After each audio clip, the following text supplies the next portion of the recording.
कहना चाहूँ ये बीजेपी इस प्रकार की के वोट को डिवाइड कराया जावा, जनता को आपस में बांटा जावा, जातीय समीकरण, वही जात पात का नारा देकर धार्मिक मुद्दों में उलझा के हमने वही ड्रामा, पिछला ड्रामा रचना चाहते हैं। लेकिन अब जनता समझ चुकी है, 36 जात के लोग इस बीजेपी की नीतियों से दुखी है।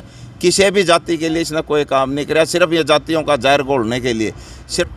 नमस्कार, मैं मनीष कुमार, फिलहाल उचाना है और हरियाणा की राजनीति में बात करें। लोकसभा चुनाव से पहले जो हरियाणा में जेजेपी और बीजेपी का गठबंधन वो भी टूट गया है और नए सिरे से जो मंत्रिमंडल का शपथ दिलाई गई है और मुख्यमंत्री जो नायब सैनी को बनाया गया है। तो हरियाणा के डिप्टी सीएम दुष्यंत चौटाला जी यहाँ से विधायक थे, जो हरियाणा सरकार में डिप्टी सीएम रहे हैं, उनका गठबंधन टूट गया। तो दुष्यंत चौटाला का गढ़ माना जाओ उचाना, तो उचाना के अंदर है हरियाणा की राजनीति को लेकर ना क्या कुछ चल रहा है। दुष्यंत चौटाला का भी आगे क्या वो विषय देख रहे हैं, क्योंकि गठबंधन टूटते अगले दिन जो हिसार में रैली करी थी और लोकसभा हिसार से आने की भी उनकी संभावनाएं हैं। तो सारी बातचीत करांगे, क्या कुछ देखा है। और ब्रिजेंद्र सिंह की बात करा तो चौधरी बीरेंद्र सिंह के लड़के जो हिसार लोकसभा के सांसद थे, जो कांग्रेस में शामिल हो गए। तो विरोध था लोगों के अंदर कि जेजेपी और बीजेपी का विरोध रहेगा, लेकिन बीजेपी को छोड़कर ना दोबारा से कांग्रेस में आ गए। तो क्या कुछ विचार हैं, तो सारी बातचीत करांगे। प्रधान जी राम राम। राम राम जी, प्रधान जी, और आपके दर्शकों को राम राम। प्रधान जी, लगातार यहाँ देखा करते जेजेपी और बीजेपी का विरोध गया कर दे कि इनको छोड़कर हम किसी को भी चुन लेंगे, लेकिन वही चाह रहे हैं जो पुलटी मार गए, कांग्रेस में आ गए। तो क्या कुछ भविष्य देखो आप चौधरी बीरेंद्र सिंह का, क्या कुछ उचाना की जनता का रुख है? देखिए, रुख तो जो चुनाव होगा उसी के बाद पता चलेगा, लेकिन ये काठ की हांडी बार बार नहीं चढ़ती। यहाँ पर जो हमने खिलाफत थी, जो विरोध प्रदर्शन था, वो जेजेपी और बीजेपी का भी था। और जो 50 साल से हमारे मुरली मारे बैठे आई चौधरी वीरेंद्र सिंह का परिवार है, भाई इस परिवार का भी विरोध है। क्योंकि सत्ता में तो यूँ रहा है, अगर बैकवर्ड एरिया उचाना का है तो इसकी वजह से है। इसी को हमने सबक सिखाने के लिए यहाँ दुष्यंत चौटाला आया था, और दुष्यंत चौटाला का तो हमने बेरा नहीं था भाई किसा यू सांप से बिच्छू, लेकिन ये सांप निकलिया, बिच्छू की भी इसमें झलक आई। हमने तो पाड़ा और हमने काट गया। किसान मजदूर का वोट लेकर ने जब लोग इसने बटले करे थे और उस टाइम पूछा था इसने जितने बात है भाई किस और जाऊँ, तो लोगों ने यूँ कहा था भाई बीजेपी ने छोड़ के ना कितने चले जाइए, लेकिन वो बीजेपी में पलटी मार गया। फिर बीजेपी की जो नीति थी वो किसान विरोधी, मजदूर विरोधी रही है। और ये धरना भी हमने इसीलिए लगा रखा था भाई, इस दुष्यंत चौटाला तो उम्मीद थी, आस भी थी कि डिप्टी सीएम बन गया, चलो कि मन की मैं करा होगा। जो वीरेंद्र सिंह ने काम नहीं कराए, दुष्यंत चौटाला पूरा करेगा। हमारी मुख्य मांग थी ढक्कल हटता एक महीना निकाला जाए, भाई इसने उस पर बातें नहीं करी, इसलिए ना तो पानी मिला हमने। दूसरी थी यहाँ पर कोई खेल स्टेडियम बने, कोई सरकारी कॉलेज बने, गुरुकुल खेड़ा जो गुरुकुल है वह यूनिवर्सिटी का दर्जा मिला है। इस प्रकार बड़ी पावर रही है, कितना विकास होया है? कितना ही भी तो नहीं होया, नहीं विकास से तो को नहीं होया। विकास से की तो बात कर रहे हैं हमें, विकास से खातिर हमने दुष्यंत को चुना था, लेकिन दुष्यंत ने विकास नहीं कराया, हमारा विनाश कराया। यहाँ से पैसे कमा के जरूर ले गया, जो गाड़ गली बनाई अपने ठेकेदार छोड़ दिए, तो उन्होंने पैसा कमाया, आड़े ही उसी आगे बिठा दिया जो कमीशन ले कर दा। 11 महकमे थे, 11 के 11 महकमे में यूँ कुंडी मार के बैठ गया, सारे महकमे ने खा गया। तो इसने बीजेपी गठबंधन टूटा जी लोकसभा चुनाव से पहले, इसने किस तरह देखो आप? देखो, ये जो गठबंधन टूटा इसको तो हमें बिल्कुल, ये गठबंधन के ये ठगबंधन था, लेकिन ये टूटा नहीं। या तो एक साजिश है, इनती जानबूझ के न दुष्यंत को अब ये निर्दलीय लड़ाओगे ताकि जो जाट का वोट है वो दुष्यंत ले हुआ है।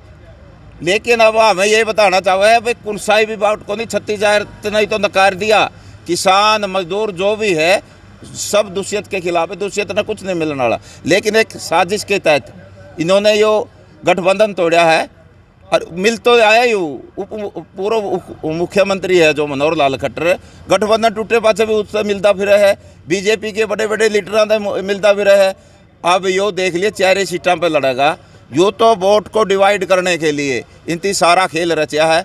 लेकिन जनता अब जाग चुकी है, क्योंकि हमने आंदोलन लड़ते हैं पूरे 5 साल हो गए। मतलब जी अचानक से मुख्यमंत्री बनना, क्या किस तरह की राजनीति बीजेपी करना चाहता है? ये बीजेपी इस प्रकार की के वोट को डिवाइड कराया जावा, जनता को आपस में बांटा जावा, जातीय समीकरण, वही जात पात का नारा देकर धार्मिक मुद्दों में उलझा के हमने वही ड्रामा, पिछला ड्रामा रचना चाहते हैं। लेकिन अब जनता समझ चुकी है, 36 जात के लोग इस बीजेपी की नीतियों से दुखी है। किसी भी जाति के लिए इसने कोई काम नहीं किया, सिर्फ ये जातियों का जहर घोलने के लिए, सिर्फ मंदिर और मस्जिद में हमने उलझाने के लिए, सिर्फ वोट हथियाना चाहते हैं। उसका तरीका कुछ भी हो जाए, तरीका इन्हें अपना गठबंधन ही तोड़ लिया, लेकिन वो गठबंधन तोड़ा को नहीं, एक साजिश रची है इन्हें। वो साजिश अब बिल्कुल खुल के सामने भी आ गई। अब इनको कुछ नहीं मिलने वाला, इन्हें मुंह की खानी पड़ेगी और लोग अब समझ चुके हैं, जनता जागरूक हो चुकी है। दुष्यंत चौटाला को जी मैं उचाना नहीं छोड़ रहा हूँ। दुष्यंत चौटाला भी क्योंकि विधानसभा में उसका जी और सीट होने वाली है उचाना, क्योंकि इनेलो से भी जी अवैध सिंह चौटाला और वीरेंद्र सिंह, दुष्यंत चौटाला, मतलब सारे यहीं पर आने वाले हैं। भाई ऊँचे आना तो यूँ तो को नहीं छोड़ता, लेकिन हमें छुटवा दे ये तो कोई मैम भी को नहीं छोड़ दिया। हमें मैम वाले ने दबाए कि नहीं दबाए, वो ये काम जो मैम में कराया था वो ये काम दुष्यंत चौटाला गले ऊँचे आना वाले कर गए। और हमें तो अबे नहीं भी कहो, अबे भाई तू भी ना लिखाइए हमारे कहानी, आड़े तो कैंडिडेट दे मारा देखो हल्का का, लोग बिल्कुल नहीं बर्दाश्त करेगा। हमने पहले भी कहा था, बार बार जो भी सवाल करा हम तो बार बार अबे को भी यही कहते हैं, हमने मुख्यमंत्री के सपने ना दिखाओ, ये तेरा ही खून से, यो जो आ रहा था दूसरे तो यो किसका खून से, उन्हें का तो खून से। यो हमने इस परिवार पर कोई विश्वास नहीं, बिल्कुल भी विश्वास को नहीं। वो सांप का भाई बघेरा, वो कुद्दन हो कुद्दे तेरा बराबर तो है। आज आप देख लो ना, ये नया मुख्यमंत्री आया और उसने विश्वास हासिल करना था, ना दुष्यंत के एमएलए गए ना अबे गया, या की थी भाई ये बीजेपी की बी टीम है दोनों, इसलिए विश्वास को नहीं करते, सिर्फ लोगों को गुमराह करने के लिए इस प्रकार का खेल रचा जा रहा है और कुछ नहीं। इसके पीछे अबे को मैं मुख्यमंत्री का दूंगा, कड़े तो मुख्यमंत्री दूंगा, लाले तो बढ़ रहे हैं खुद की सीट के, कड़े तो मुख्यमंत्री बनेगा। लेकिन रही बात इसकी कि हमने ना बकावा ऊंचाण वाले ना ऊंचाण वाले बकाए लग दे, यो धरना नुए कौन दे रखे हमने, 4 साल हो गया हमने लगातार धरना दे।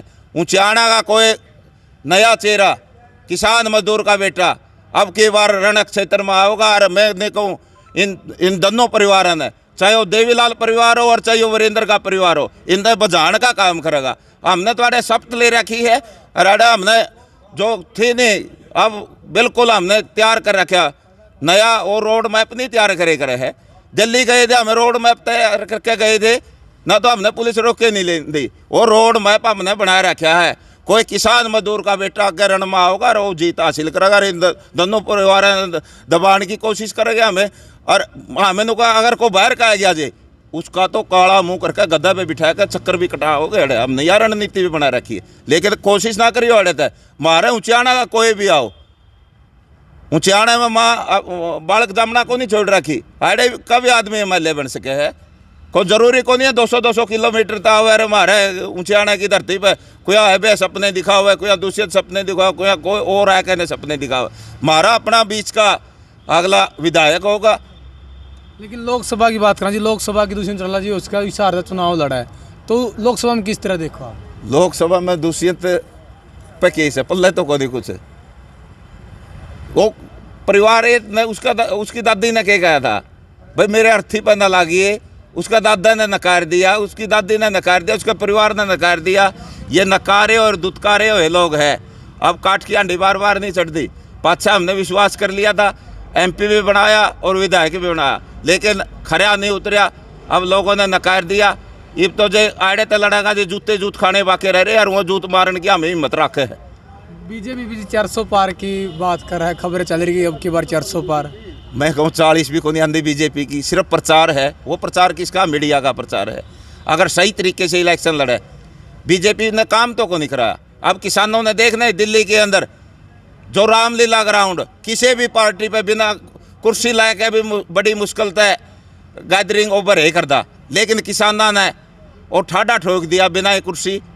और पानी भी छोड़ लिया सरकार ने, उकड़ू बैठ गए। वही उकड़ू ही सरकार ने बिठाने का काम करे, या बीजेपी सरकार हमने उकड़ू बिठानी है। जैसे किसान मतलब आपने देखा होगा जी कि जो राम को लिया मूंग को ले आएंगे, इस तरह प्रचार भी किया गया है। ये तो प्रचार तो चलते रहे, लेकिन हमारे लिए राम पूजनीय है। राम हमारे मंदिर चर्चर सारे कामों में नहीं बन रहे हैं। हमने मंदिर की हमारी को मांगी नहीं थी, मंदिर हमारे है, हमारे दिल्ली में मंदिर है। राम का नाम तो जो किसान मजदूर काम करे खेत में, हल जोड़ेगा किसान, सबसे पहले नौका ले राम के ना। जो भी काम करेगा, गाड़ी चला होगा ड्राइवर, सबसे पहले राम के नाम ले है। राम तो हमारे मन में है, लेकिन ये मंदिर बनाने से कुछ नहीं होता। विकास के काम करो, ना इससे पेट भरता। अच्छे काम करने चाहिए, अच्छे एजेंडे लो। पूंजीपति आ गए तो 25 लाख करोड़ माफ़ कर दिए, किसान मजदूर का एक पैसा नहीं माफ़ कराया। MSP की हमारी लड़ाई है, और वो इतना ही तो आचार्य संहिता लाएगी जी मेरे ख्याल में 3 बजे के बाद। इसलिए हमने 23 मार्च को विरोध दिवस भी मनाना है और इस BJP को भगाना है। जी, जो हरियाणा की राजनीति जी फिलहाल फेरबदल हुआ है, उसको लेकर क्या कहोगे आप?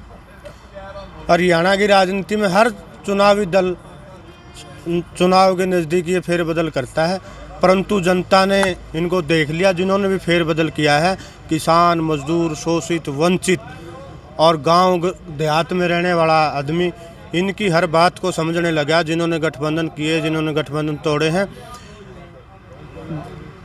लोग उनको वोट देंगे जिन्होंने जनता के लिए काम किया, जिन्होंने किसानों के लिए काम किया, जिन्होंने कर्मचारियों के लिए काम किया, जिन्होंने व्यापारियों के लिए काम किया है। मतलब किस तरह की सरकार बननी चाहिए 2024 के अंदर?